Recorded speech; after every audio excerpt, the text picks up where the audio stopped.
Okay. Yeah. Loosen up. Make the music with your mouth is.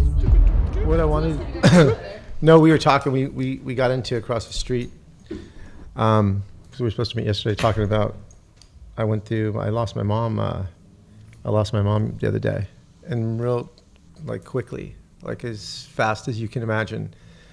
I mean, the day before she was ballroom dancing, and the next day she passed away pretty quickly, and I was just processing that information with you, and you going through, how you lost your mom, and I mean, even Eddie started talking about you had to pull the plug with your mom, and it was very similar because my dad, it was almost identical, and I had to make that decision, and us sitting across the street, kind of going through that was Heavy. pretty heavy shit, yeah, for sure, and feeling the emotions of that part of life, losing one of your parents. It's pretty wild, and it's definitely different now for me. But I'm not here about me. I'm here to talk about you. No, I would agree. Losing my mother was, it was profound. It wasn't anything that I anticipated it would be like. I thought it was just going to be a natural course of events, but it wasn't at all. It was like a soul passed through me and took away part of me.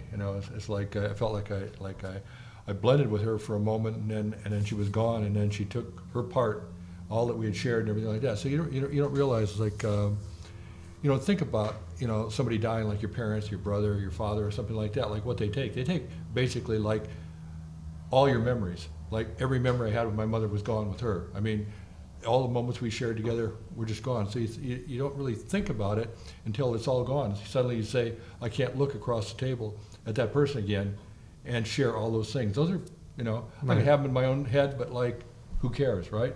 Then your brother, your father, things like that. All these things, they take them with you. So I feel like it's a diminishing of the soul for me personally. I feel like I'm lesser because of that. Just memories are important, I think. They are. I mean, so I felt kind of honestly the opposite.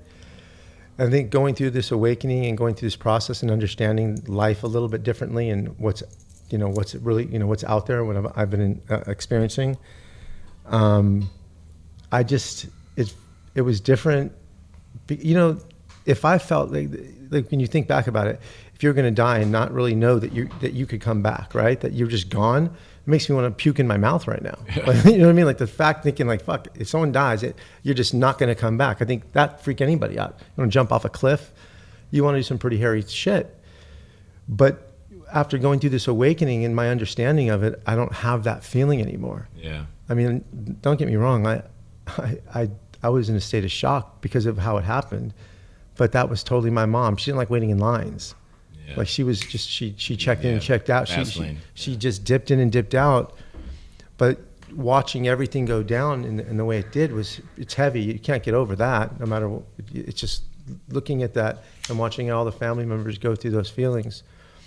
And then, now experiencing it and understanding it just the way I do now, is just different. But I do feel that I feel more connected to her, that she went back to source or God, whatever it is. And that feeling and feeling her around me. Yeah. I mean, I got to say I'm a little jealous, because when I lost my mom, I had now it would be different for me. Like I would be able to feel her presence and, tap in when I needed to. But I was so far away from that as a kid that it was like you said, it was like unplugging a third of or half of my being was just vacated, right? Mm-hmm. But that ability to kind of communicate now on a higher level, now she's in the room right now, right? Which is completely the opposite of what I went through. And imagine for kids though, that's the scary to never even see them, but at least to now know, to at least educate them that there is this other place. Yeah. I mean, we talk about it, we bump on it. Different religions kind of have their own ideas of what that place is. Yeah.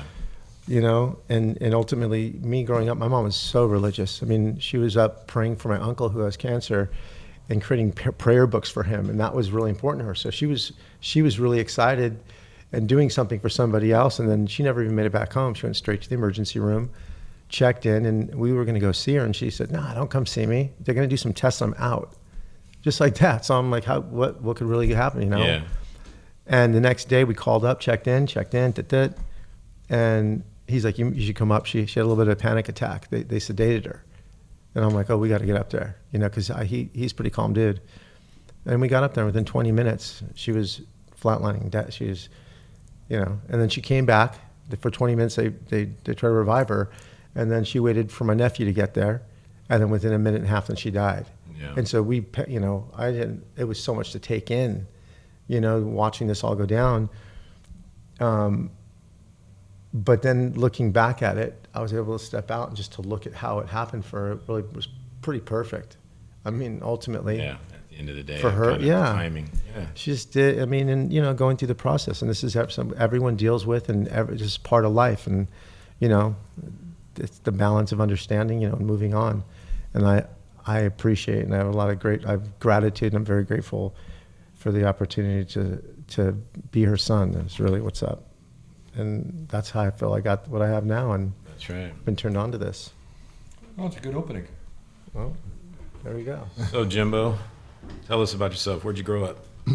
I grew up in Oceanside, California. I mean, I moved around a lot because my father was in the Marines, so he was stationed in lots of different places. We were on the East Coast, Chicago, and we came out to the West Coast, went back to the East Coast, and came out to the West Coast again when he finally got transferred to Camp Pendleton. So I would say I grew up in Southern California. I mean, from the time I was like 5 years old, I was here. Right, I got here about the time that Disneyland was built. I think the year they built Disneyland was when we arrived. And your dad was a drill sergeant? He was a gunnery sergeant. Gunnery sergeant. Right. That must have been interesting. He was at Pearl Harbor. He was, a decorated Marine War hero. He had a couple Purple Hearts, and he was finally wounded in Korea, and that brought him back early from Korea. Probably he would have been slaughtered there. I don't know. He would probably have never come back. But he got wounded early and came back, and he was different. He was different. I don't remember much after, because I was born when he came back from World War II, and then after the Korean War, he was different. He had a rough time. Definitely had a rough time readjusting. But it was a Marine kid. Brought up on Marine reservations, so it was a lot of little devil dogs and stuff like that. I was like saying that. Probably you could say, besides for the fact that I lived in Southern California, I had this whole like Southern California culture thing that you see that everybody really likes now. It really was like that. You drove through the orange groves to get to Disneyland. I mean, it was really a beautiful place. But at the same time, I was sort of a child of the war culture. I mean, I was, he was a Marine for most of the time I was a kid. I was in the NRA, and I would go out and I had like a chest full of medals. I mean, I was like an expert marksman by the time I was Really? 8 years old. Wow. Yeah, so I had all that, and I mean, that was my background. But at the same time, I drew, I surfed, I played in a rock band. Probably the first major creative thing I did was actually play in a rock band. I started a rock band. I got a couple other guys from school. We got a drummer, and we played like school dances. We played battles of the bands. We played in San Diego, all over North San Diego County. So we had a lot of gigs going for like probably 5 years until I graduated from high school. And then I got a little bit more into to art, and art came. I mean, I was an artist as a kid, and like I was telling you that I did, T-shirts for my friends and things like that. Right. But I didn't really take art seriously. I mean, something like rock music appealed more to me because of it was more outgoing, whereas art was an inward thing. I mean, anytime I had to do art, I had to sit by myself and do it, right? When I played with the rock band, I was out on a stage with the guys, or I was like practicing in the garage. It was collaboration. I like that. So art came more because the pressure of the Vietnam War, and I went down and to the draft board, and I was 1A, bam, so that was like, they could have shipped me out like any second. So I tried to get into a reserve unit, and trying to buy time for a reserve unit. One of the teachers at my junior college I was taking an art class, and I met this girl, and she convinced him that I was, that was potentially a good artist. She looked through all my notebooks. She said, Jim really draws well. He really, he's just wasting his talent, like not doing it. And so he told me if I put together a portfolio, he would get me, passing grades in all my classes and make sure I got into a art school, Chenard Art School. And he said, if you could, put together a portfolio and get accepted, I can make sure you get in, get all the passing grades. So this guy was like, had a really big influence on me because he he made that transition for me. So I was kind of forced to become an artist, at that point. And I was doing drum heads for the bands. I was doing posters for local bands and things like that. But I didn't really consider myself primarily an artist. And younger, you were into comic books and stuff like that? Mad Magazine was my salvation. Right. And, I look like Alfred E. Newman. Yeah, So is that that's the black funny. version? That's funny. Oh, thanks. EC Comics, All right, all okay. that sort of thing. But, that definitely defined me. Science fiction movies.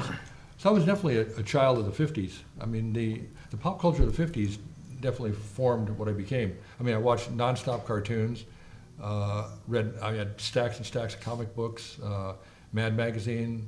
I watched sci-fi movies all the time. So that was like pretty much my mental state. Right. Now was your bridge getting into art. I mean, comic book stuff like that at a young age, because you pretty much, that was it led it right into your teenage life, didn't it? Correct. Yeah. Right. That's amazing. And so you went to art school. Where'd you go to art school at? Chenard? Chenard. Yeah, when it was Chenard, when it was still downtown. It was in right around MacArthur Park there. Now it's Cal Arts, and it's out in Valencia, I think, or something like that. But then it was like a funky building, and for me at that time, it was like the perfect environment, because even though I was getting enough credits to avoid the draft while I got into a reserve unit, it was like a big building, and it was like one gigantic party of artists, and it was like sort of survival of the fittest. It was like you walk in there, and everybody is doing art all the time. It was like being dropped into art heaven. What was music at the time? Like, tell me right now what you're talking about. Going and feeling like you could be drafted into the military and go fight a war that you're not into. The music at the time you were listening to was what? I was listening to all the newest music. I was listening to all the British bands. The Shrine Auditorium was happening exactly when I was going to art school. I don't know if you heard of the Shrine concerts, but they had Hendrix, Cream, the Jeff Beck Group, Blue Cheer, the Buffalo Springfield. Every weekend they would have these gigantic events. And it was like they had the best bands in the world there.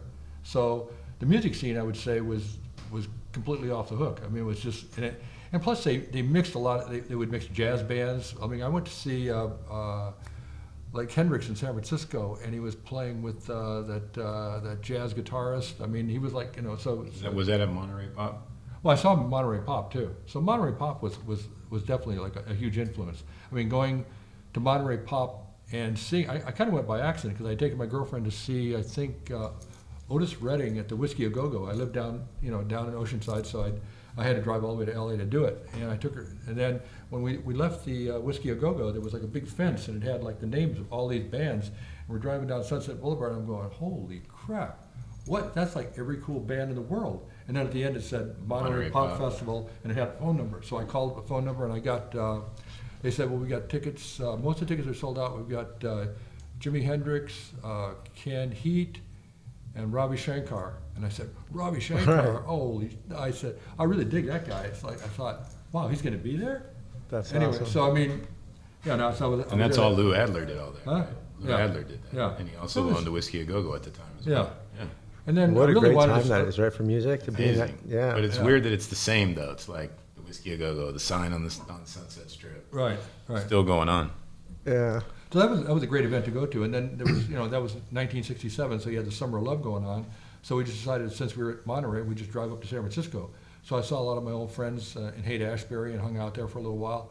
But I would say that even though it was a cool situation, I thought the drug thing it wasn't going to work. It was just so much. The drugs were just way out of control. Right. And I'd seen friends of mine in the band, like even in Oceanside. People were starting to shoot heroin, and it was like the cool part of drugs was just really getting like they just kept moving with it, right?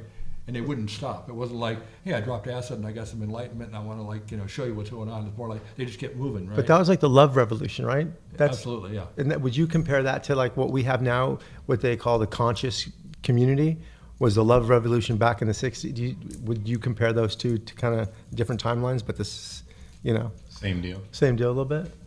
The same deal, except that was... There's different time. And that period was more of an explosion because, like I said, when we talk about the death culture and the war culture, you had like an entire generation of people, all those people that were like, dropping acid and having a really good time, they were brought up by parents who only knew the war. and grandparents who only knew the Great Depression. I mean, that was like literally the thing that kind of hung over all of us. So in the late 50s to the very early 60s, before youth culture really broke out, there was that thing that kind of hung over everything, that the idea of like conforming. Like, it seemed like all of society wanted to conform all the time. And so the idea of like conforming was where they tried to funnel all the kids. And then when they broke out, so what you saw in that period, like, you know, from 60s, I mean, you saw that the period of time that the Beatles existed was only, what, 4 or 5 years at the most, right? Right. So everything happened in a really truncated period of time. So it was almost like when you graduated from high school, about the time I did, what, 64, 65, that like everybody was normal. And then a year later, everybody was like completely outrageous. I mean, it was just like an explosion had taken place or something like that. By 1967, it had settled in to the gigantic youth movement you see in the news, right? I mean, New York had its own scene, San Francisco had its own scene, LA had its own scene, right? Right. And then all over the world, you had like, you know, kids in Italy, you had kids in France, like, you know, smashing barricades and things like that. And then, I mean, the Tropicalia movement in Brazil. I mean, literally, the whole world was lit, basically by kids, you know, young kids. But opposing the war. This all was Yeah. created because of people opposing the war. The difference between then and now is the kids had zero power. I mean, even though you look back and you see like tons and tons of kids marching, Right. there was like the attitude of regular folks were way against that. I mean, there was times when I'd go, me and my friends would go into a supermarket in Oceanside, and the guy would just throw us out because, you know, he'd say, you can't shop here because you got long hair, right? And we go like, the hell with you, dude. It's like, I throw the money on the counter, we take the money, said, you know, I'm going to call the cops. He said, call the cops. What did your dad say about your long hair? He was the kind of guy that like adapted a little bit slowly. You helped him surely. adapt? Huh? You helped him adapt? You guys both like grew together? Well, I was the kind of kid that I walked away from any kind of parental discipline really early. It's not that I tried to be mean to them, but I decided what I wanted to do, and I wanted to do it. Like when I said I wanted to play in a band, they said, well, you know, you don't have a guitar. I said, I'll just earn the money and get a guitar. And they said, oh, so this is what you want to do? And I said, that's what I want to do, right? And so they'd let me do what I wanted to do as long as I could pay for it. So I generally got jobs and then paid for what I wanted to do. Yes, Am I too far closer. away? Yeah, let's see if you want to speak a little closer. Yeah. And I would say that, yeah, my mother was more upset about it. My father was, he kind of went along with it. That's cool. Yeah, he was a pretty good guy. So at that time, having, you know, a military father, but living near the beach, what do you think your bridge to spirituality was? The music, the art, surfing, you know, what do you felt it started? You know, because for me, surfing was a big pull of the ocean. Well, being in the ocean is, you know, it's definitely a spiritual experience. I mean, because you're engaged with like random nature, right? And so you're thinking constantly in conjunction with what nature's doing at any given time. So you have to either be part of the dance or you just get washed up on the beach. So there is that kind of thing. But I wouldn't say that I started out with surfing as a spiritual thing. I started out with surfing because it was really fun. Right. And it was like, I would tell the story where we were driving to Disneyland when I was a kid, and I'm maybe 12 years old, 11 and a half or something like that, and we were driving up past where Trestles is now, right? San Onofre area, right? And I was looking out the window because my dad was driving, and I saw this Woody, you know, and I saw like two surfers and their girlfriends in bikinis, and they had the boards up on the side of the car. And I just looked at these guys in their trunks, you know, and their bronze bodies and their girlfriends, and they had their arms around them. And I was just like staring at him, and I thought, It's like a movie scene. my father, it was like a movie scene, right? And my father's like, I'm going with the family. I'm just looking at him thinking like, that's what I want to be, right? Right. I want to be in that scene. I want to be one of those guys. I want to have that girlfriend, right?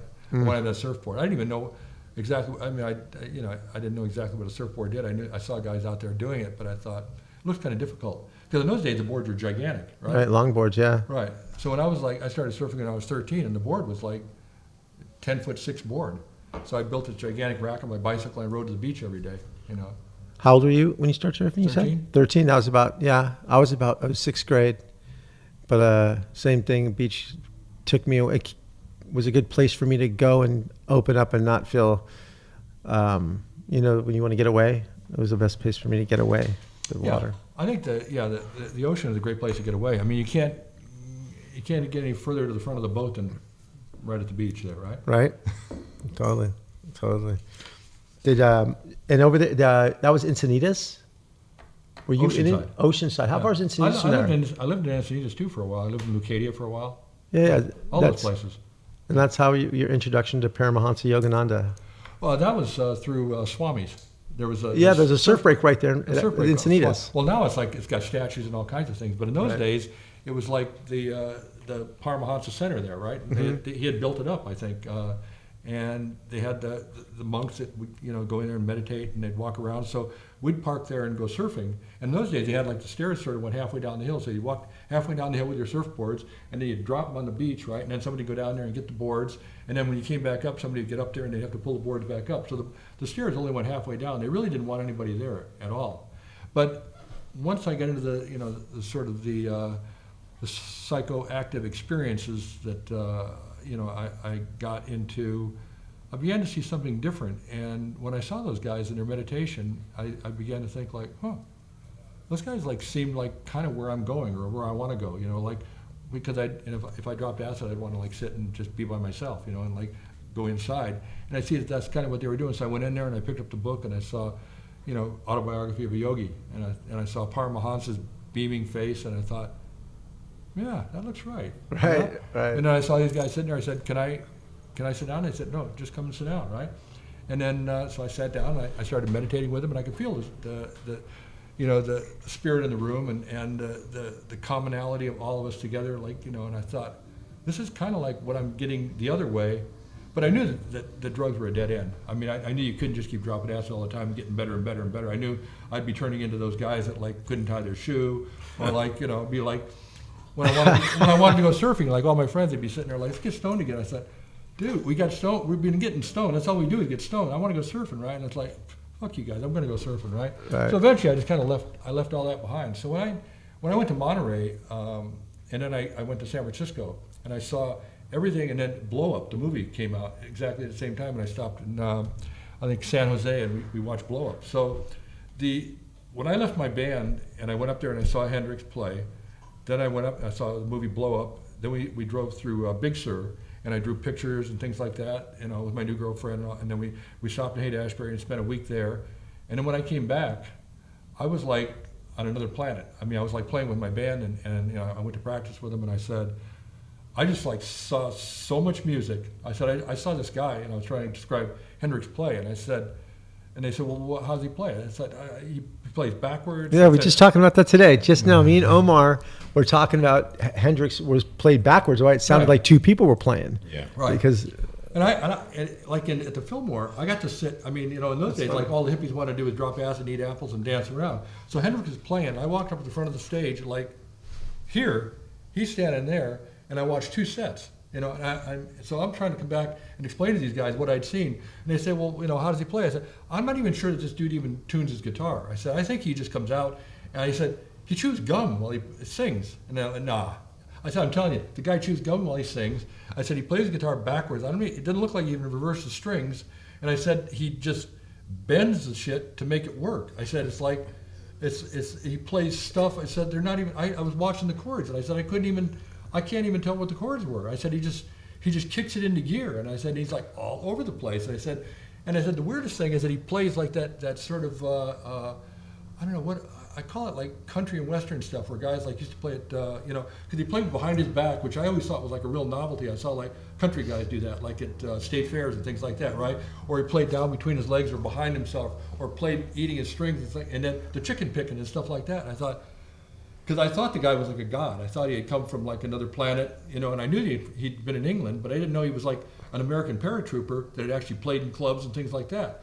So I'm watching him thinking like, where did he get all these like screwed up novelty techniques while throwing it in with all this godlike guitar playing I'm seeing? So I couldn't even explain it. It was beyond, So I just sat and just watched it. And I tried to tell them about it. And then, of course, when the album Are You Experienced came out, I said, this is the guy, like, and they're listening to it and they're going like, wow, okay, So yeah, it was transformational. It was Yeah. like it.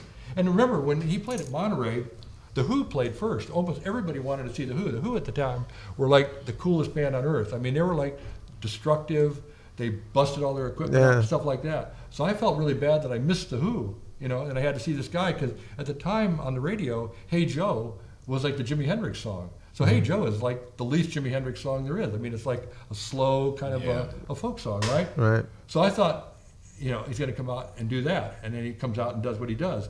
And then when he, okay, for instance, our band had played Wild Thing so many times that if somebody asks us at a school dance to play it again, I'm going to hit him in the head with my guitar, right? Right. So this guy comes out, the god of like whatever, right? And he says, okay, now I want to play a little something. And he says, Wild Thing. And I thought, Wild Thing?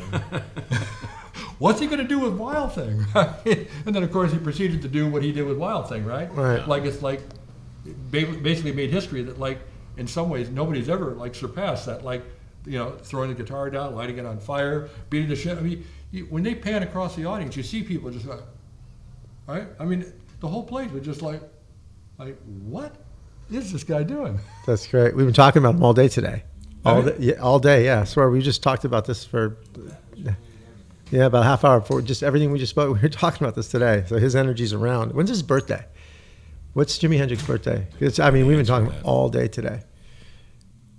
Find that out, but 'cause I don't know it offhand. Well, he's like, I mean, he's like Picasso was. I mean, there's not like another Picasso. There's people that are like really good, right? There's not like another Jimi Hendrix. There's not like people, you know, say, No. this guy's kind of like Jimi Hendrix. Jimi Hendrix basically just blew the whole thing up, and then when he was gone, he took whatever he had with him. Yeah, November 27th, 1942.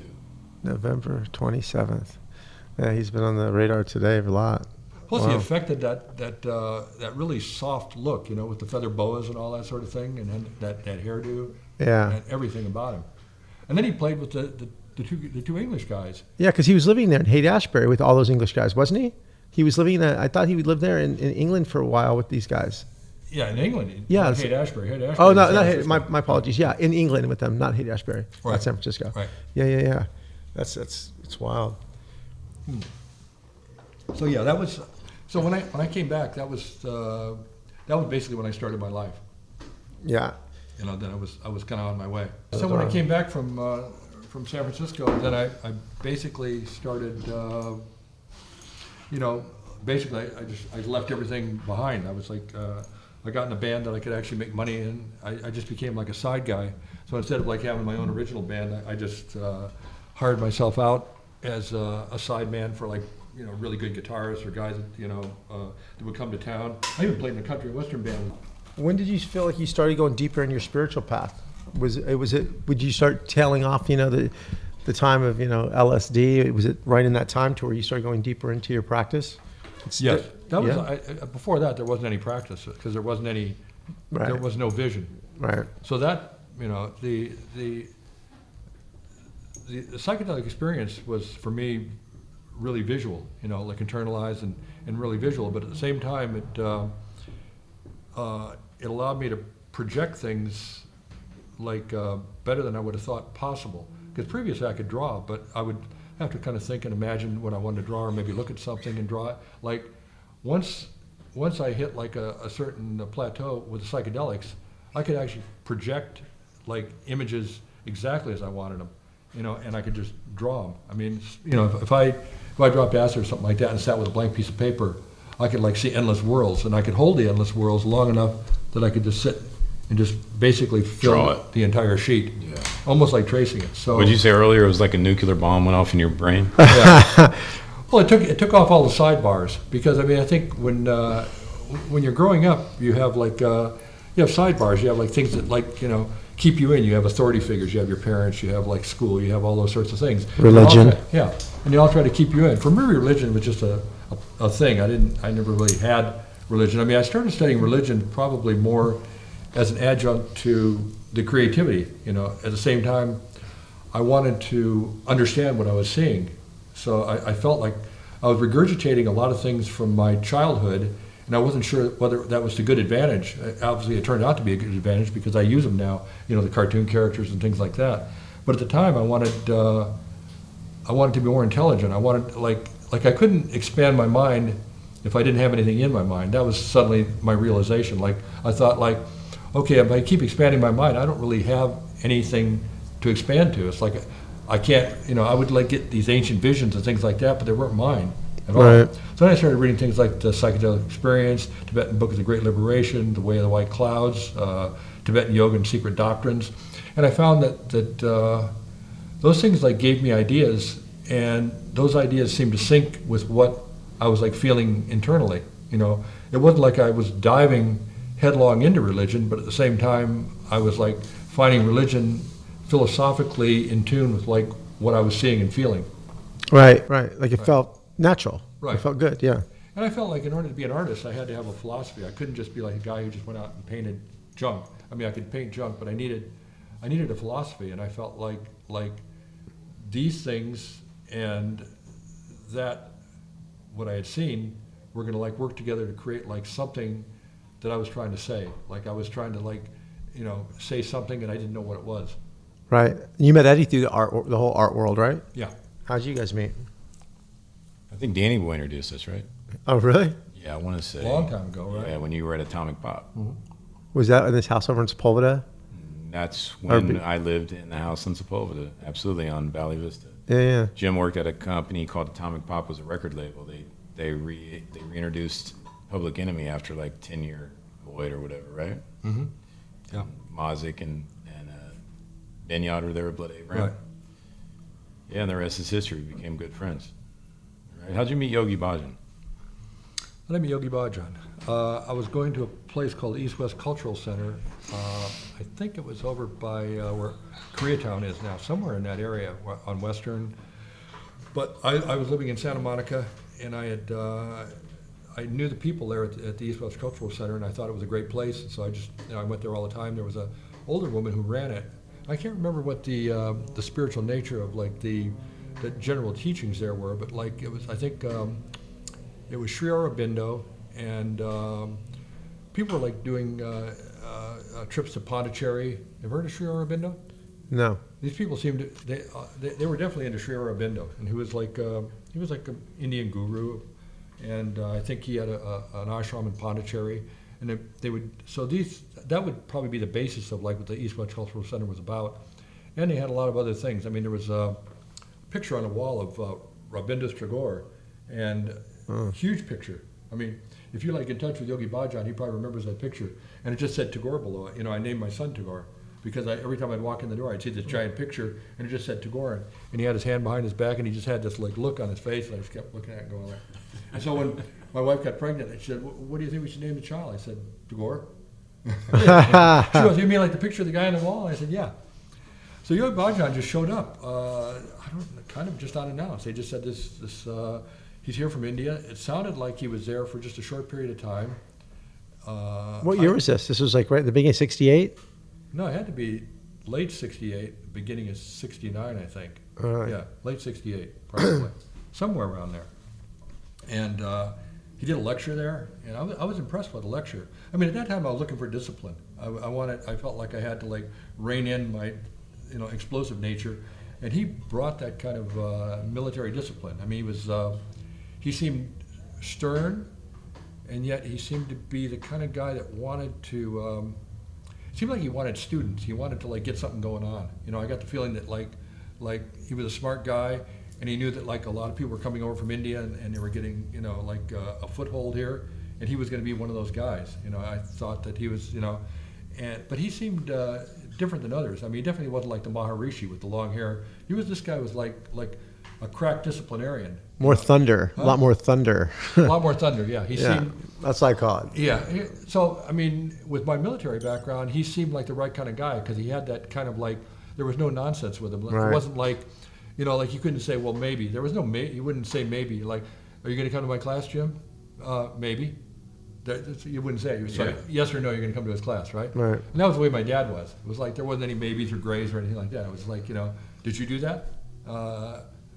Yes. Yeah. And to watch now what Kundalini Yoga's grown into, Yeah. it's got to be pretty amazing to see it. It's Yeah. a huge thing. But he fit in really well. I mean, I thought that he was a great guy.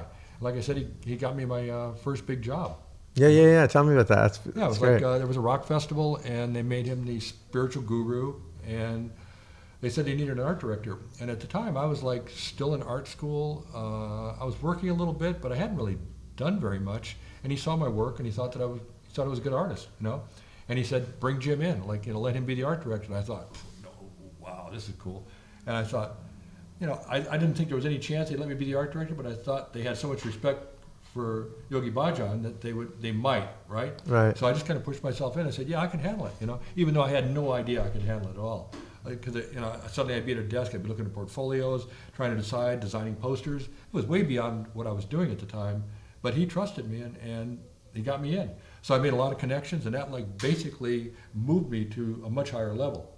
So it was cool. That's the big thing that really sticks in my head. And of course, him twisting my foot that time, I've told you that story, right? Well, no, but the way I met you was because he told me that story, and I'm like, I got to meet this guy. Yeah. I was going through my trip. I didn't know who Yogi Bhajan was. I mean, I didn't know. I was brought to him by Eddie, who brought me to T.A.Z, who's one of his first students. But when I heard the story about you, because Eddie knew what I was going through, I was like, I got to meet this cat, and that's how I was introduced to you. We went to Nobu and had lunch, and Right. you told me the story about him giving you your first job. I Right. think it was with graphics too, wasn't it? Or was it with graphics or art? It was more of a graphic job. Yeah. It was a graphic thing, yeah. Yeah, it was Yeah. like being the art director.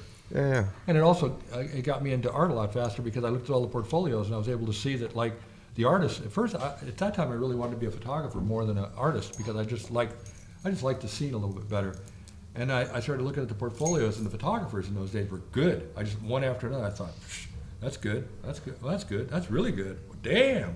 And then I started looking at the artists, and they were all just like stoner hippies, like doing like really shitty psychedelic stuff. And I thought, so I told the guy, I said, I'll do the posters, right?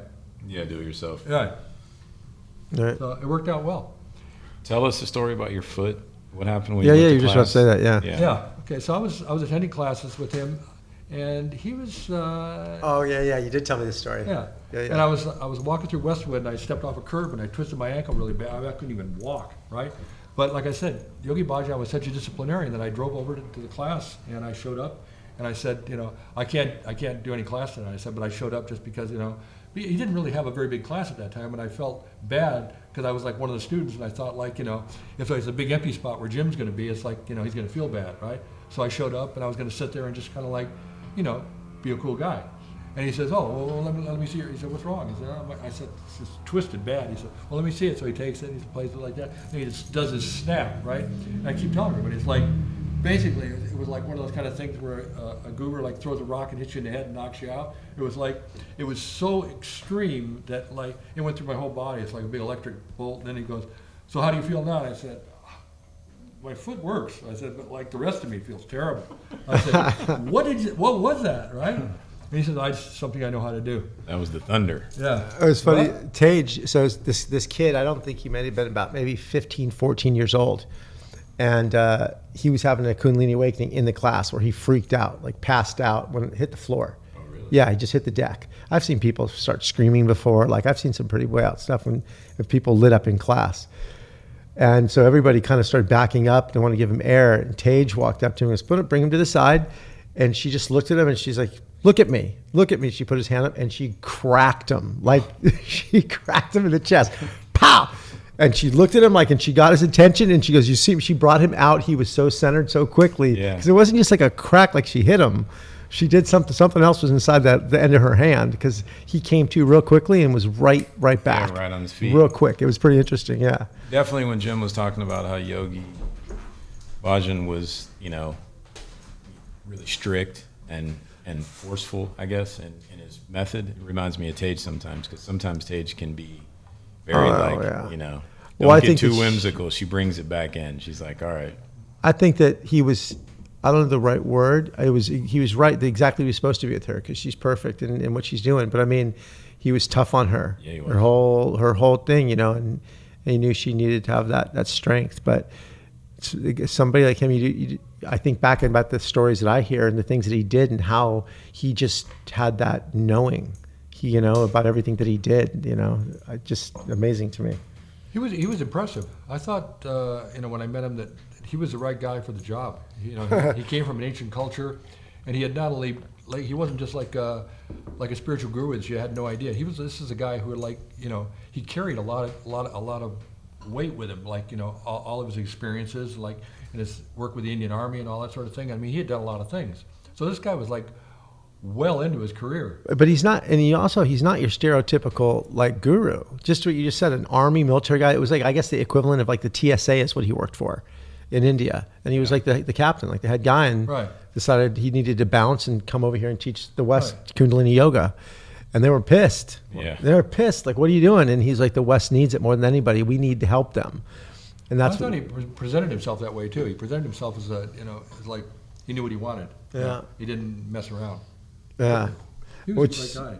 No, I mean, to think about it, and you look back, if you trail everything back, it's amazing, and what he's doing, and what he's doing now. I mean, for me, I was just a street kid. That's how me and Eddie met, and I was raised very religious. My mom was Catholic, but I wasn't a spiritual guy. I believed in, I guess, money. Yeah. I believed in money is what I Yeah. believed in. So Everything for us was pretty black and white. It's Yeah. like, I can touch it or I can't touch it. That's I it. can have it or I can't, can't have it. And if you don't give it to me, I'm going to take it. It was And we very, want it was it. very physical, very one-dimensional for us. Yeah. And Faith, we didn't have too much faith, It's just, that's just the way I saw it, is what I see, is what I knew. And so when I experienced him communicating with me, and I knew he was not here, I had to figure out. But when I figured out of who he was and what he did, that took me a long time to kind of to understand the gravity of what he did and what he was about. And then what was the purpose of, communicating with me? Like, who the fuck am I? But I understand it now much better, and it's definitely fascinating. And I feel that Kundalini Yoga, what he brought here, is something that can help the world. I mean, I know that for what I went through, and what people go through with substance abuse, with any kind of mental, what they call illness, call it mental wellness, whatever it is, that it doesn't have to be Kundalini Yoga. That's just my thing, Maybe people find another type of yoga or something like that works for them. For me, that's what it worked. And if you ask me, that's what I would tell you to do, But such an important thing for, I think, our human body and the balance of who we are spiritually, and this experience that we're having as humans as well, to help us navigate through this energy that we pick up on.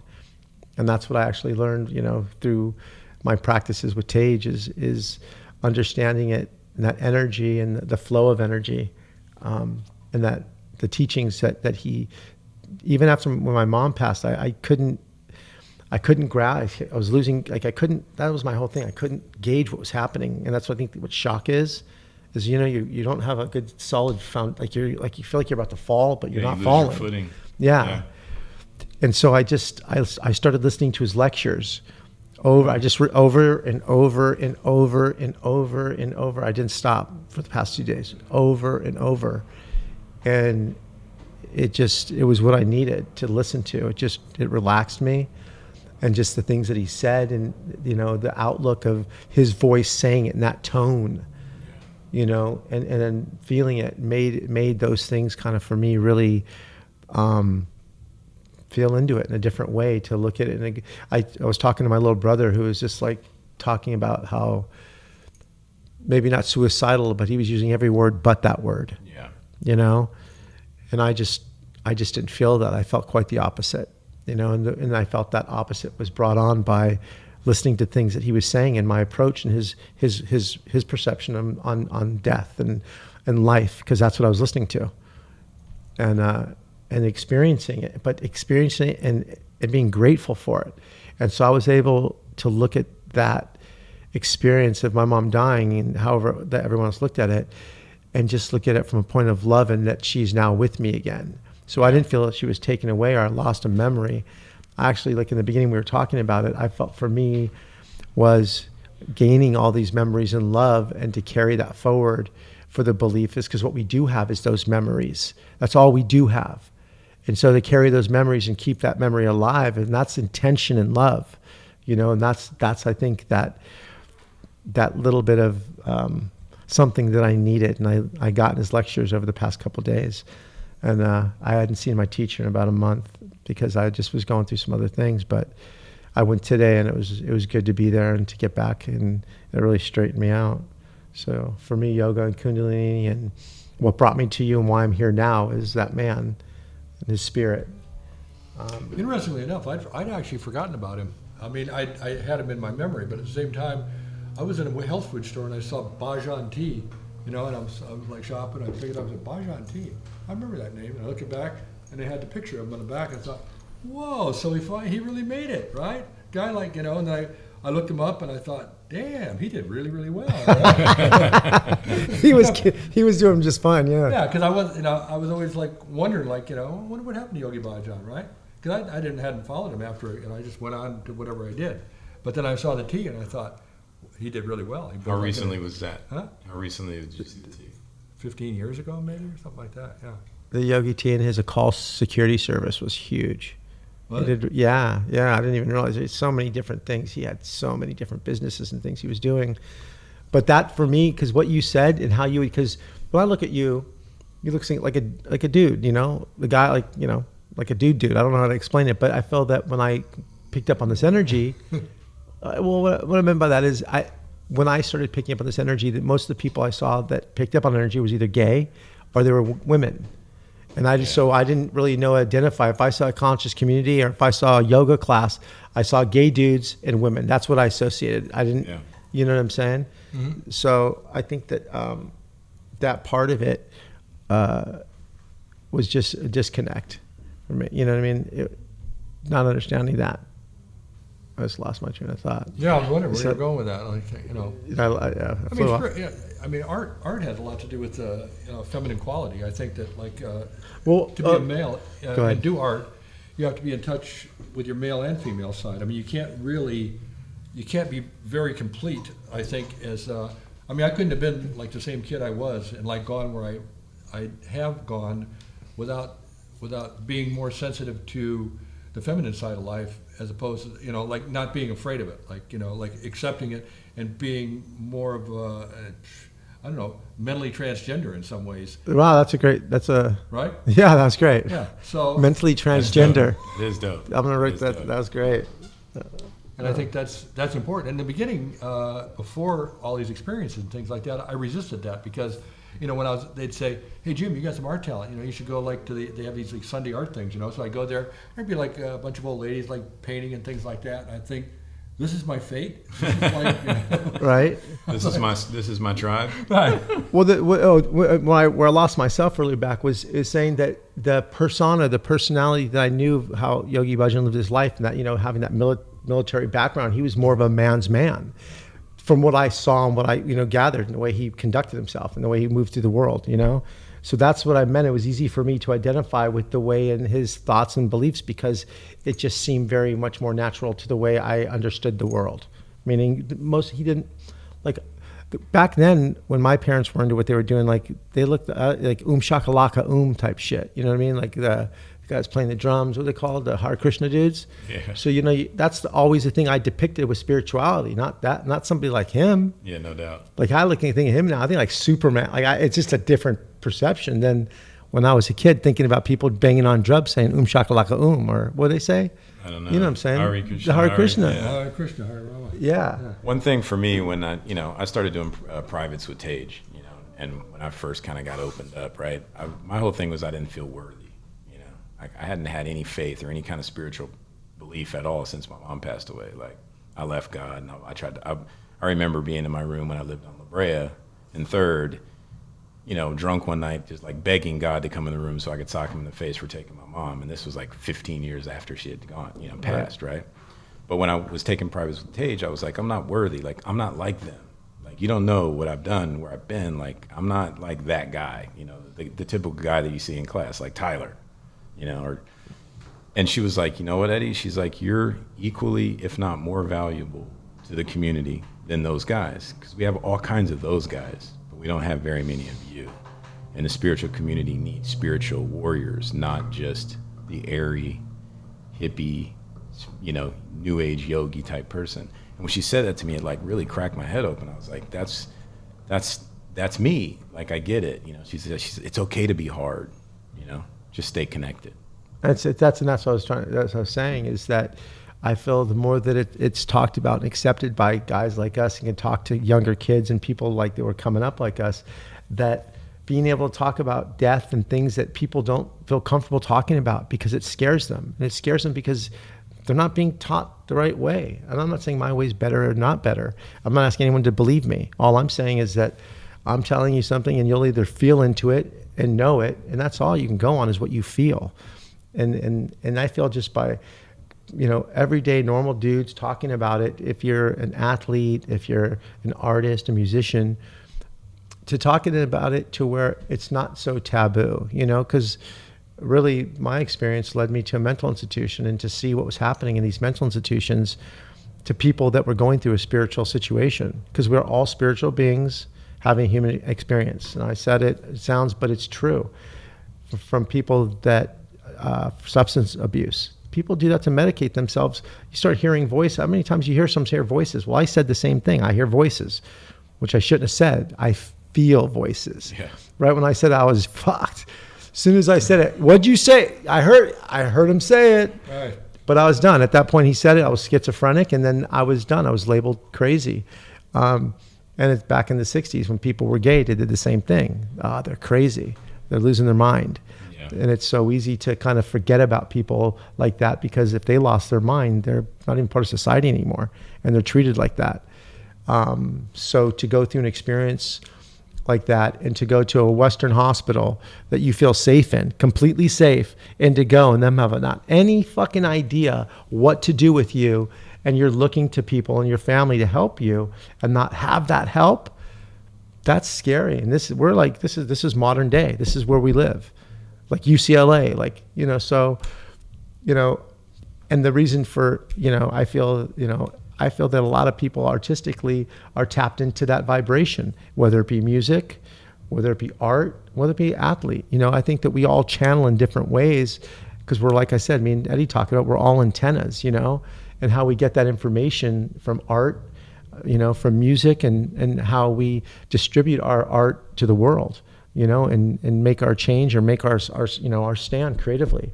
What makes us beat, we're all artists. I mean, I can't draw worth a shit, but I still feel like an artist. Yeah. The art of making money. the art of spending money, the art of giving money away. I think I learned, it's all of it. It's all the above, and the lessons of going through, and the energies of money, and the things that you do. That's I think for me is the balance of where I am now, and looking at how I got here. That's why I was like saying to my mom, it was actually before she died. Thank God I got to say this before she passed. It was in an interview, and I called my mom. And I was like, Mom, I love you. I love you. And she was like, what are you tripping on? What are you on, mushroom? What are you tripping on? I was like, no, Mom, I just feel it. I just wanted to call you. I just want to tell you how much I love you. And she was like, what's going on? And I remember just looking down and just going, I think I love myself. And when that came over my body, it was like almost taking off a shit sandwich. It was all the victimization that I blamed her and my family and everything that happened to me my whole life went away. It's that thing that Eddie said. He felt not worthy, because the way society makes you feel, you go into a place where the first thing you think is you're not worthy. You don't believe in yourself. Well, first thing you do, if you love yourself, you're going to be, I'm worthy. I belong to be here. I love myself, and I'm going to love someone else even better, because I know how to treat myself right. Yeah, T.A.Z says it a lot of times in class. She's like, it's not your parents' fault. Get over what your parents did to you when you were a kid. You're a grown up. It's time to live your life. It's hard though, because you hear that and you're like, but you don't know. Well, because society teaches us to have crutches and have limitations and medicate because of the problems that we have as when we were kids, or instead of following our intuition, to a better place on our own. It's like, we're going to show you how to do that through medicine or through therapy. Right. Right. It's like those, I feel that with these things and therapy and medicine and all these different things, I feel that if we were disconnected for a while from phones and didn't have power or something like that, that we would be forced to deal with one another and to understand and look at ourselves and start to really look at our instruments and pay attention to one another, to really pay attention to one another. Because I think that's the thing, is that we're so we say we're get connected. We're so disconnected, it's ridiculous. I mean, really. Yeah, for sure. I don't know if we just went off base, but I'm just saying No. One thing I was thinking about when Jim was talking about watching Jimi Hendrix, right? And being able to walk right up to the stage, and the difference between music now and then, right? You're lucky because you experienced those experiences, and now we go to Coachella, and it's like a completely different experience, you know? Right. Like, I'll never forget, we saw Royal Blood, and we were standing talking to Raymond on the side of the stage, and I'm like, man, let's go check this band out. And you're like, oh yeah, they're pretty cool. And it's 2 kids in this band, and it sounded like 6 guys up there, right? Right. They were loud, but it must be interesting to have been around when people were really connected. You know, when you were actually engaging each other at a concert or spending time versus on your smartphone. Yeah, you didn't have a smartphone, so obviously, yeah. When you went somewhere, you paid attention to it, right? Well, yeah. I just, you know, you see it every day. I mean, I don't watch TV at all anymore, and I just feel like, you know, I saw this Netflix show last night, just came out, called like The Big Hack. There's something like that, but it talks about the whole situation of being hacked for the election for Donald Trump and Senator Cruz, and how they did it. But the thing is that they're talking about is the connection that everybody had, and how they were to infiltrate the United States and making this election go a certain way. And it was because we're all so connected, and they're able, with that connection, to understand our moods and our pulses and the things that make us tick. Yeah. So what they do is they drive this information to us to drive us to do certain things, to make decisions a certain way. That's kind of, you know, that's cyber terrorism, really. I mean, when I looked at that shit, I was like, wow. So I think that, you know, being so connected, look what it's doing. It's really giving this more control to a situation to where I think humanly we have to understand and know who we are inside and the control that we have, you know, versus being connected to like a situation like that. I mean, one thing you got to remember is that people are going to be, you know, people have been dumbasses for a long time. I mean, when I was a kid, they were dumbasses. In the 60s, there were a lot of dumbasses. It's like having cell phones and things like that is not making anybody particularly any dumber than they were in the 60s. I mean, when I was watching Hendrix, there were a lot of people that were not watching at all. They had dropped acid and they were like dancing around in circles eating apples or something like that, or like, you know, playing with flowers in their hair, things. I mean, I was like more disciplined. I really wanted to see what was going on, and I admired the music. I played in a band, so I really wanted to watch this guy. I'd seen him at Monterey, but there was like, when you think about when the kids were shot at Kent State, I mean, they did a poll afterwards, like 65% of Americans thought it was a good idea that the National Guard opened up at Kent State. I mean, that's like 65% of America saying that it's like okay to shoot our kids at college if they protest.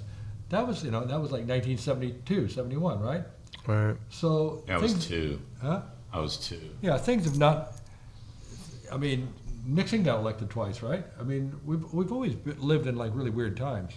And it feels like, I feel like it's almost the same. If you look at the period of back where we were back then, like the war and the you know, like feeling uncomfortable, what's happening in our world, it feels very similar to what it was back then. It's all cyclical. Yeah, very cyclical, Well, with war and all the shit they're doing. They're assassinating a lot less people now. Like, what's happening? They kill the good. They kill the good and let the bad live. I don't understand that.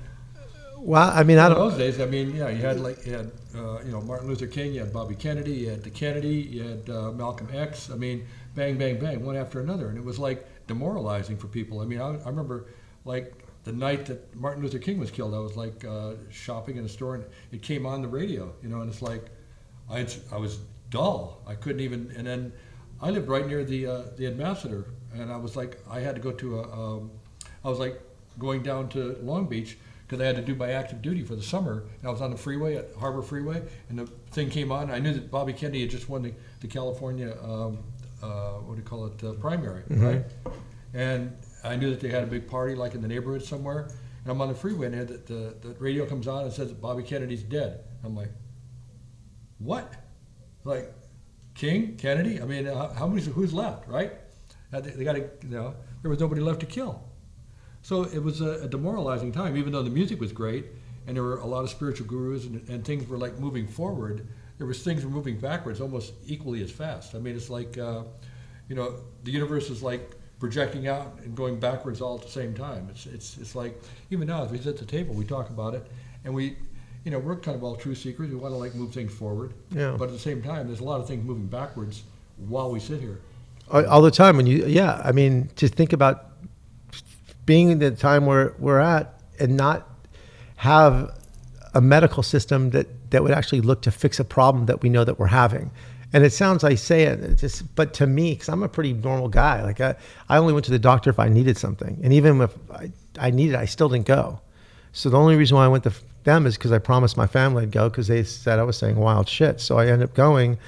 And then to actually go look at them and go think that, like, okay, they're probably going to help me. And it was so the opposite of that it's to think of the other people that are in mental institutions, homeless people. Think about homeless people that are homeless now, that are on the street, and then they're having mental things or spiritual situations they're going through, and they actually need our help in a different way. It's real. Imagine what they're saying is actually real. And the last thing you want to be told is you're fucking crazy. Yeah. It makes you more mad. And then you start looking crazy. So it's just, we have to have a different way of how we're approaching it and approaching each other as humans, because we all of us are having these mental wellness situations. It's a polarity planet, you know what I mean? Without bad, you don't know what good would be. So, I mean, think about it. Everyone's like, I want to have a perfect life. I want this great. I want that. It's like, well, let's slow up a minute. Let's just know that we have the tools to go through bad situations so that we can appreciate the good. And that's the balance, really, of what this planet's about, is that the balance in between that. And as men and women, this balance between heaven, man, and earth, and how we make decisions and how we treat one another. Because ultimately, man's here to have a union with God, and women, and that's what we do, and to have these lessons and then to take it to the next place we go. And I think that that's an amazing thing to have good, to have bad, to learn from it, just to look at it in a different way. We're always so prone to look at things and victimizing ourselves and looking straight into the darkness. It's just the easy way to do it. But right behind you is the light. It's right there. And so as you start to turn and you see that and you start to go, wait a second, without that, I would never have that light. It doesn't exist. So what you're trying to do is I feel is find tools, whatever that may be. And for me, it was Kundalini Yoga to help me get through the day-to-day shit that I deal with, that we live with. That's being conducted. Because if we're going through it again, we're going to go through it again in 2,000 more years, right? And we'll be here again. And so hopefully we'll be a lot further along, as a community, as a collective community, a conscious community. And I think that's really what we are, is to be here to create community, to teach one another, to move forward and learn.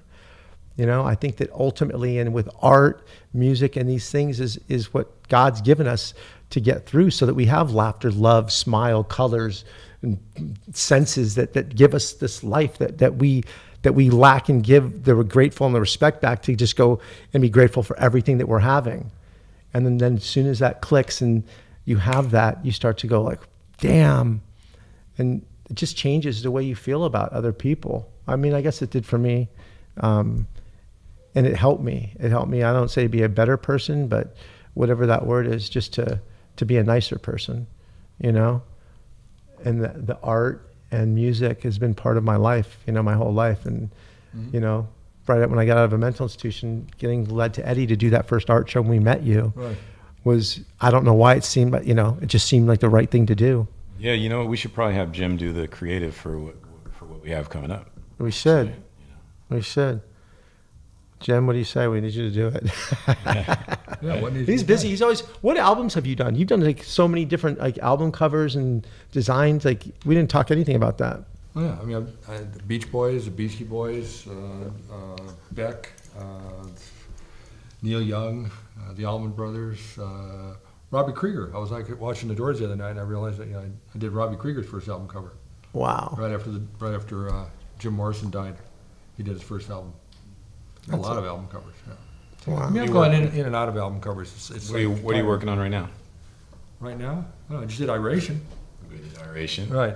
Probably the biggest thing I'm working on right now is Once Upon a Time in Hollywood. I did portraits of Margot Robbie, Leonardo DiCaprio, and Brad Pitt. But they needed to be done, I wouldn't say like an old style. They wanted me to mix my style with something that seemed more traditional, right? So it looked like it could have maybe been done in 1969, but it had to use the the star portraits on it. So they gave me the stars to work with, and I just crafted them together, and they had to be run through all the processes, and Tarantino had to look at them.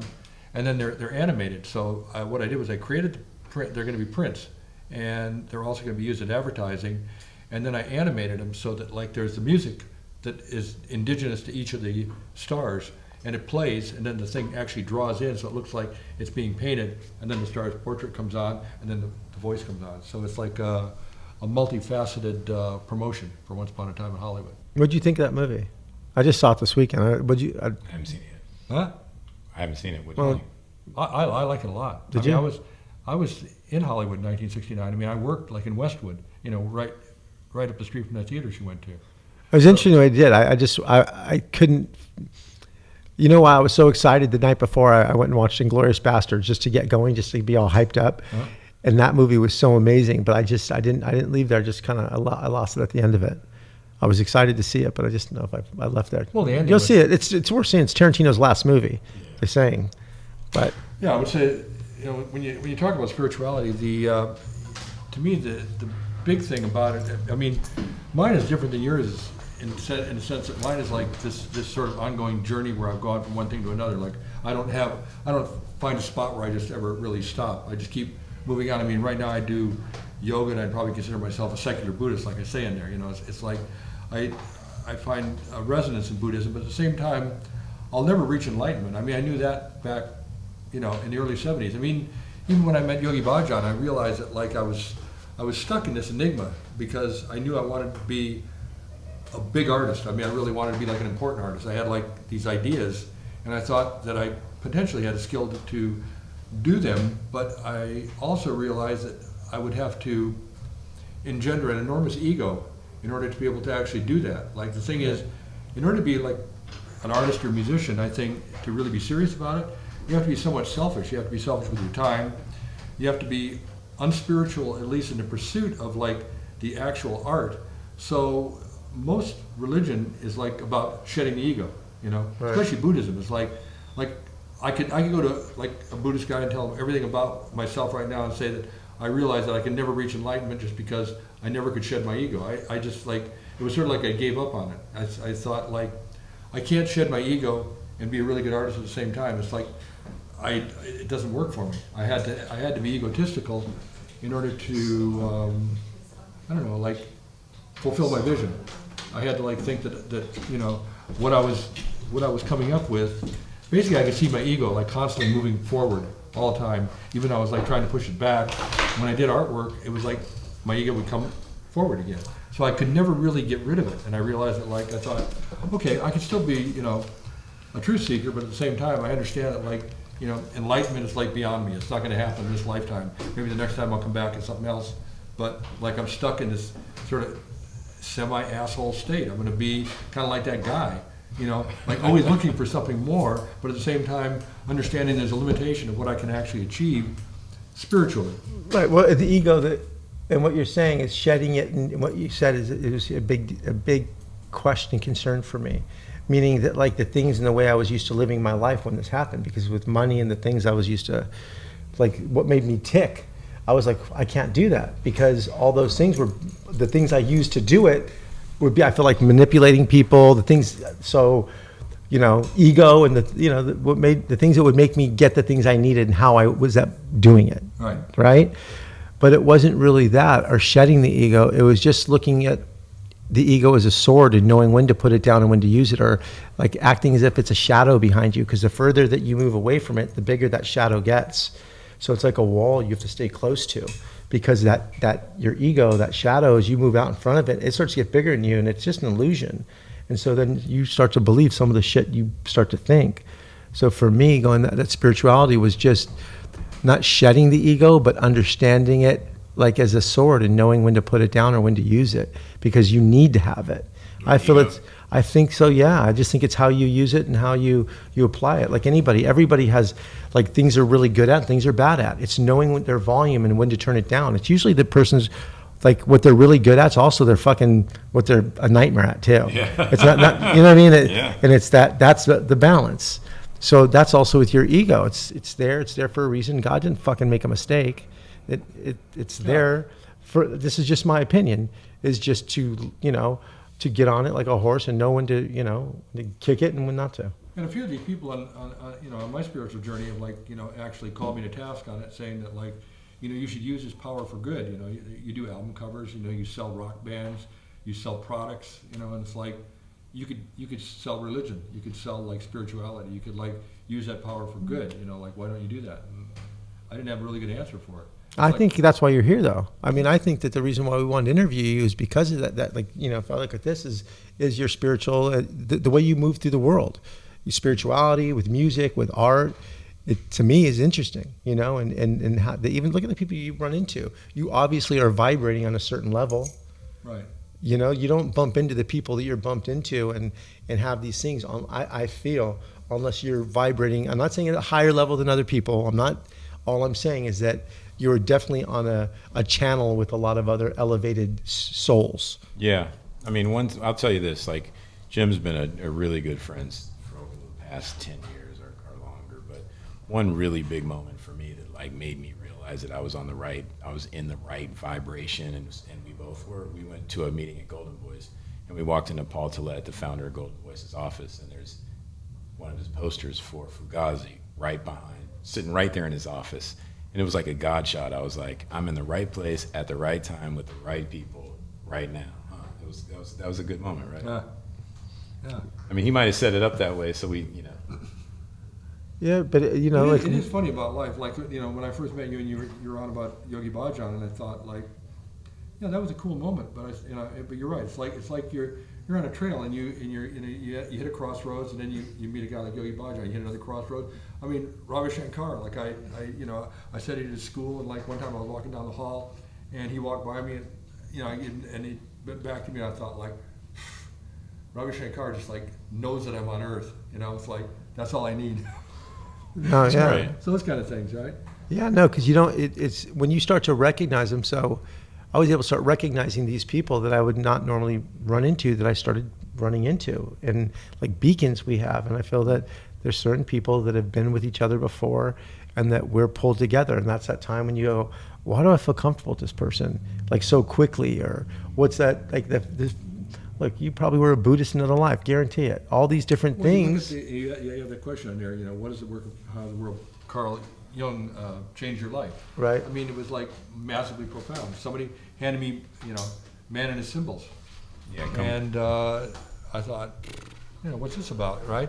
And I read it, and it wasn't the entire book is not because it's a series of essays, right? Right. But Carl Jung's essay is about man and his symbols. It's about the collective unconscious and what he's learned about the collective unconscious. And I just read it, and then I reread it, and I thought, this is the key. It was the key to everything for me. It was suddenly I understood what the stream was. I understood what the path was. I understood all of it, the way you say you run into things and things like that. I thought this is like a radio station, and all I have to do is just tune into it. And I'm there all the time. I'm there with, you or you. It's I understand you, you understand me, and all I have to do is just make sure that I maintain that understanding of the collective unconscious. Then I knew why that I had dropped acid and saw the mandalas and saw ancient Indian temples and things like that. These are all things that are inside of me. They're all part of this gigantic genetic code that just keeps streaming through mankind. And I just happened to hit it that particular day, and the psychoactive drug that I took basically lit up some little string in the back of my brain, that just let it loose. So I saw it, and I was like, what is that? Why am I seeing this? I don't know that, right? But I do know it. And when I read about the collective unconscious and Jung's ideas, I thought, that's why I knew it. That's why I saw it. So then it became easy for me, because then it was all understanding. It wasn't why do I see this, and why did I hallucinate that, or why did I think that? Then I knew why I thought all that. Then it became one gigantic ball of light for me, and I could work 360 degrees at all times, I knew when I used a certain color, or when I created a certain design, or when I aped something that I thought was powerful from a spiritual image or something like that. I'd see Catholic cards, or I'd see something that Hindus did with the multi-armed deities and that sort of thing. I would use that vibe, I'd just look at it, and I would suck that particular energy, and then I'd put it into whatever piece that I was doing. You've seen it, right? Yeah. Yeah. And I've used it when I worked on the Tibetan Buddha, the Freedom concerts. I worked with the monks, and I had to do exactly, the right deity for each job. which was like, getting it okayed by them. That was like perfect for me because I loved getting involved in that sort of ancient culture thing. And I think what you just explained was tapping into your full potential. So when you talk about that, that's something that people say, yeah, I want to tap into my full potential. So I think with spirituality, and when you started talking about that and you hit it, it felt normal to you. It's like, it sounds like you're talking about, it's like when you hit your stride, like you feel like it just made sense at that point. You know what I mean? Like it clicks, and you don't know when it's going to click or why it clicks or what yogi guru or what it is that makes you start to open up. But when it does, I feel that that's what we're talking about. And to be able to share that, have a platform like this and talk about it, because talk about how amazing, how you're explaining it. There's other people on the other side of that explain it differently just because they're confused. So something that's so amazing, it's just switching the lens just a little bit so it doesn't seem so scary, because when you're told you're crazy, you'll start to believe it, because that's what they're doing. That's what I was saying with the big hack. They go in and they can play with you a little bit. So, those things are. Well, I think fear is like what fear, throws us all yeah, off, right? Fear and shame is the best way to hold you down, and most religions do that. I'll guilt you. I'll keep you. I'm going to shame you and guilt you, and you say 10 these and 4. What the fuck? I was born. I'm not a sinner. I'm as clear as I did nothing. Come on, yo. So they put these boundaries on you, this bondage that you feel, and you're like, I remember growing up, and I used to say these every time I did something wrong. I'd say, Hell Father, our Father who art in heaven, 10 Hail Mary. I would say, but I started to think I could do all this shit, and I go say this, and I was absolved of all my sins. So it's like, I was like, wait a second, this whole concept is fucking with me. So I could just pay in and pay out. Pay in, pay out. Yeah. Oh, dang. Okay. I'm going to go do this, and this. Father, I have sinned. Let me tell you what I just did. I just came up on. No doubt. Right? Yeah, that definitely would be too easy, wouldn't it? Well, it just, and then they tell you and they shame you. But I just feel that whole shame and guilt really does control you, because fear and anger are the things, even in that documentary, that they tap into. Human beings, that's an easy one to trigger. But if we started, what if they did that big hack with love? What if they started sending out messages like that? What if they just spun it, like you said? That was one of the best things I heard, is turning fear into love. Now think about, of all these things that they're doing, it's they're going the wrong way. I was watching the debates last night, and it was like, I almost couldn't even understand what they were talking about, because they're so behind where they should be with the rhetoric. It's like they're getting on each other for things. They're riding Biden for things that he did 50, 40 years ago. It's like, who cares about 40 years ago? What are you doing now? Everyone evolves, so it's just, I couldn't even listen to it anymore, because it was like, they're just on the wrong vibration. Yeah. And I look forward to when in office and in politics and in government, they think the way that we think. Who's Pamela Harris? What's her name? Kamala Harris.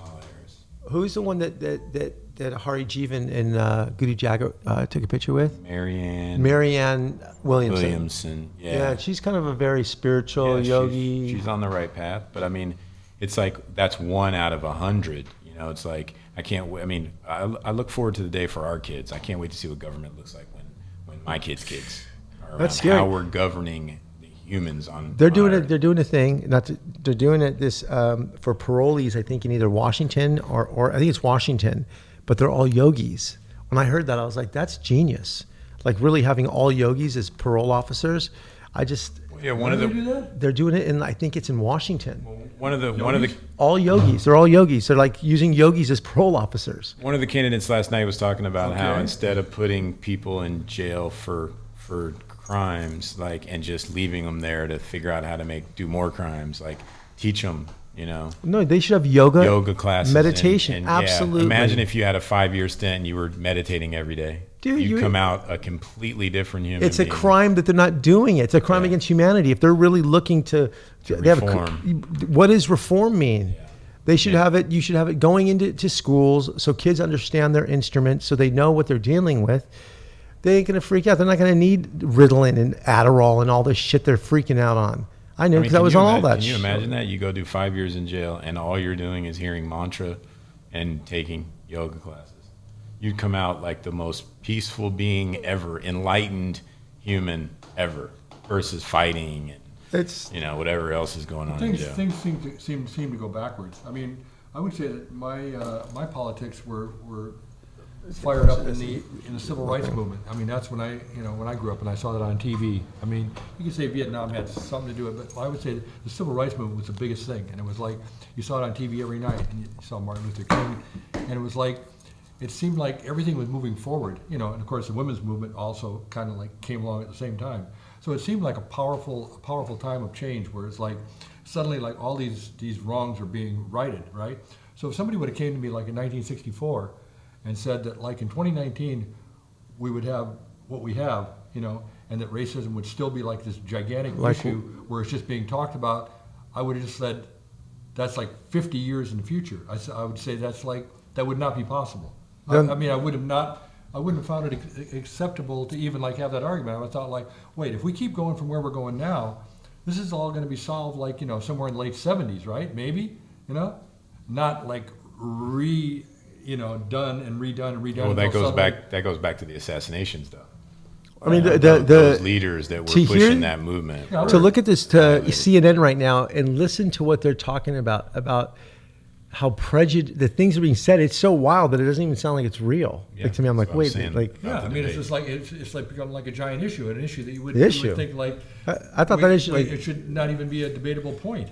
But I think also watching that show last night and looking at what they were trying to convey their message and about putting all that information into computers so people are seeing it and putting out messages of racism, of riot, and creating and stoke completely.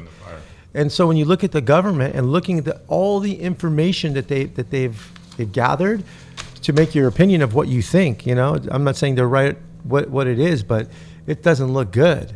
I mean, it looks as if we got railroaded into voting for somebody that shouldn't have most likely been there in a way that didn't seem like they were completely honest with how they got people to do what they did. Yeah.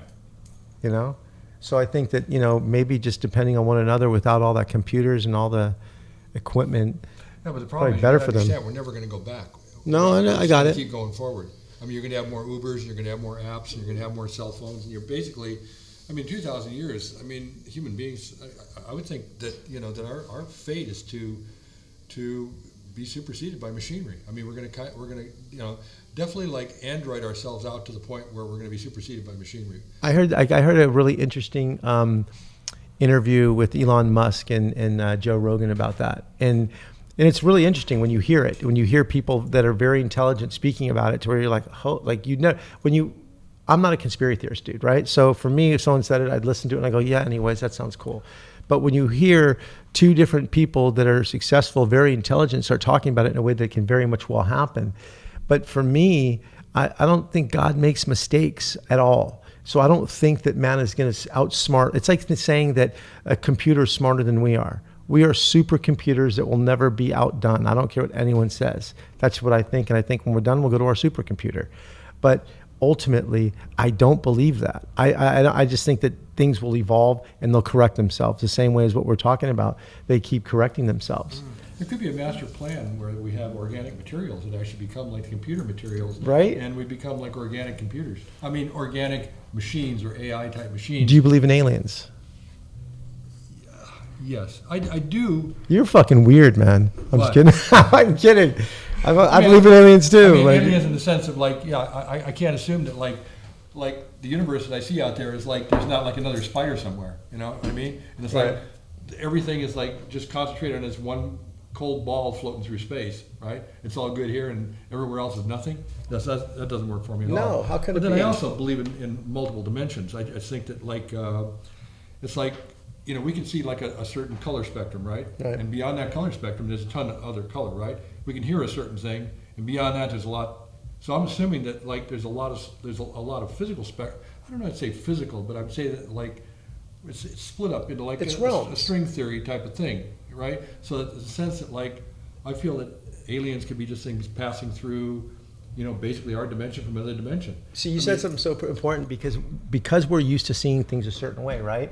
there could be a ship right outside the building, but because it's something that we wouldn't see, it might just tie right into whatever it is that we're looking at. We'd miss it. Exactly. Because if we actually saw it, if people saw a UFO land, there'd be mass hysteria. Yeah. It'd be the end of the world. People didn't know how to understand it because they don't have control over that. I know, and it's like when you take a powerful psychoactive drug and you're sitting in a chair and you watch like a freight train go through that wall and go out that wall and make all the noise it's going to make and everything, and the whole house is rattling and everything, and then it finishes up and the walls close up and you go like, okay, right?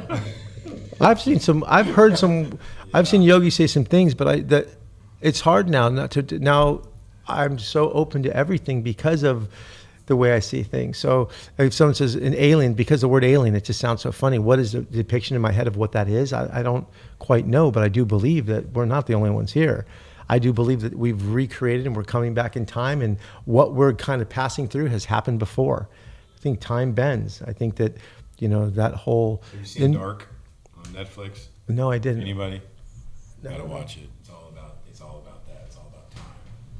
Is It's it? all about bending time, like time travelers. And it's everything happens in 33-year cycles. So, okay, that's funny. That was the thing I said. So right when I first freaked out, right? They said, oh, he's losing his mind. I would go into my shower. I'd go lay in the shower. I built this huge house in Malibu. I start meditating. They're like, what's he doing? And because at the time I never meditated in my life. I'd come out of the meditation, and so what they did is they started telling my stepdad, Dave, to watch me because they were really worried about me. So what I did was I would go talk to Dave, and I'd start whispering to him, and I'd say, do you believe in space travel? And he'd look at me like, what? It's real. It's real. And I didn't understand, but I felt like I'd been through some kind of space travel portal of some sort, and I'd come back with some information. That's what I felt like when this first happened to me. Uh-huh. I felt like there was a panel of people talking to me. And when I spoke to other people about that and to get their opinions, they'd say, oh, that's what they call the panel of light, or there was different, ways people had of explaining it. But that was kind of what I picked up on. And the way my human mind picked up and said it to my dad was, I was like, I'm space traveling, because that's just the way I depicted of picking up on these other energies of what was happening to me, probably from the movies that I saw. So, I was a pretty creative cat. So, and then The simple way to look at it is if you just go out at night and you look up at the stars, right? And say if you see a distant star or something Right. like that, you're looking at something that may not have been there for millions of years, right? So you're basically looking into the past. I mean, because we see light from stars, and by the time the light gets to us, They burn. that star's been gone for a long time. So clearly there's like stars out there that we're like, so you're basically looking millions of years into the past just by looking up at the sky. So that simply shows like how limited our scope is. I mean, the fact that there's a lot of things we could see or think about that are quite different than we perceive them, right? Right, Because you're looking straight into the past. right. Jim, we'd like to invite you to participate in the next art show that we're doing, similar to the one that we did in Malibu in 2017. Right. This time, instead of feeding or helping the homeless, It's both. It's homeless too. It's mental health and homeless. I just felt that, living in Malibu, there's a woman there that we helped in that art show. Her name is Carol Moss. Carol Moss has been helping homeless for years, and I mean, so many years. She's been attacked. She's been beat. She's done so many things that have been done, and she opens up her house in Malibu to homeless people. That poor old woman has been beat. Oh, beat, like attacked, like all kinds of things. Her birthday's coming up in November, but when I got out of the mental institution, the first thing I did was end up on her doorstep and said I wanted to do an art show and raise money for homeless. And with Eddie, that's how we all connected. In and just said and she's Buddhist too. That's the whole. I didn't know she was Buddhist, so I was connected to all these Buddhists. We should go with Jim over there to one of her Thursday night things. Oh no, we should go. We should definitely go. We can go tonight. Well, It's at 8 tonight. Like a Thursday night. I can't. Thing. I forgot. It's my stepdad's birthday, but definitely. So she's Buddhist, but so what I did was I said I wanted to have her come and be part of this show, and I said, in Malibu, it's hard because people, if you're lower economics in Malibu, they just, don't care if you're homeless, they just want you out of there. Well, if you start to talk about mental illness, and because after mental illness you become homeless a lot of times, and that's what happens with these people. So I think it kind of runs hand in hand. So it will be for mental illness and homelessness to bring attention and awareness to it. I think that that's what the art show will be doing. What do you have coming up? Don't you have an art show coming up? Yeah, in Beverly Hills. It's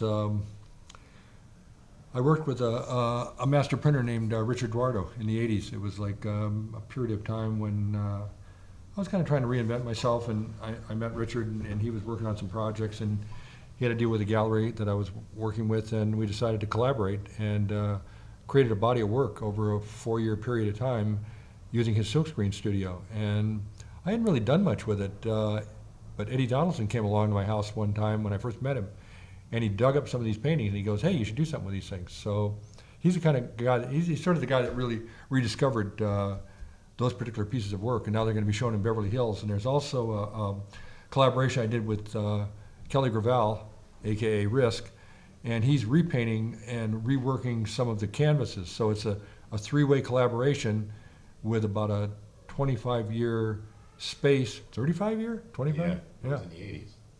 Right. Is that 35 years ago? So Yeah. the pieces are actually 35-year-old pieces. Yeah, 35-year-old brought out of the pieces. archives. Who are some of the people that are on those pieces? It's Madonna, Elvis. James Dean, Sean Connery. Are you bringing Billy Idol out? No, no. Slash? Slash, no.